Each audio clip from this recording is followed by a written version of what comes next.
The lady in the mirror, Clara de los Santos, lived in a New Orleans mansion, surrounded by cypress trees and Spanish moss that hung like funeral veils. She was a woman of cruel beauty, with golden hair and lips that promised both pleasure and pain. Rumors said she inherited her wealth from a vanished lover, but Clara never spoke of her past. Instead, she filled her home with mirrors, gilded ovals, ebony rectangles. Her obsession began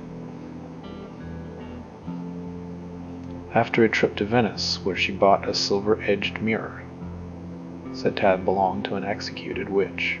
Clara hung it in her bedroom, spending hours before it, brushing her hair and whispering words.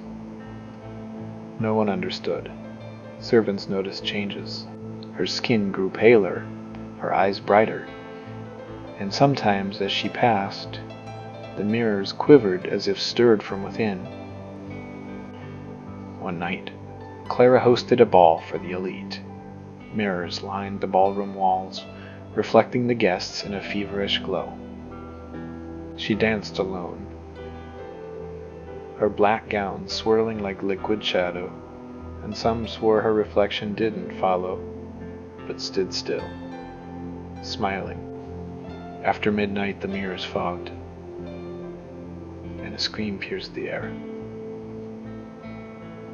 When the guests saw Clara, she was gone. Only her laugh remained echoing from the glass. The days that followed were chaos. Servants fled, claiming. They saw Clara in the mirrors, her form shifting among reflections, her hands reaching as if to touch them.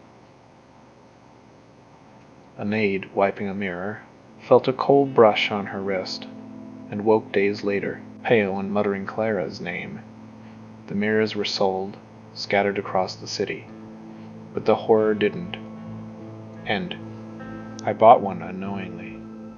It was small, its frame etched with flowers, and I hung it in my parlor. The first night I saw my reflection as usual, but the next day she was there. Clara, staring with eyes that cut like blades. She spoke, her voice soft and venomous. "Look longer, and you will be mine." I smashed the mirror, but her laugh lingered in my mind. Sometimes in other glass a window, a puddle, I catch her sidelong waiting. They say Clara gave herself to something in Venice, that the mirror was an object. But a door. She lives in reflections, hunting souls to fill a void. She never explains. If you find an old mirror in New Orleans, don't linger. She's there. And her beauty is a trap. Thanks for listening. If you haven't already, please subscribe. Turn on notifications and tell us what you thought of the video. And as always, be careful of what's around you.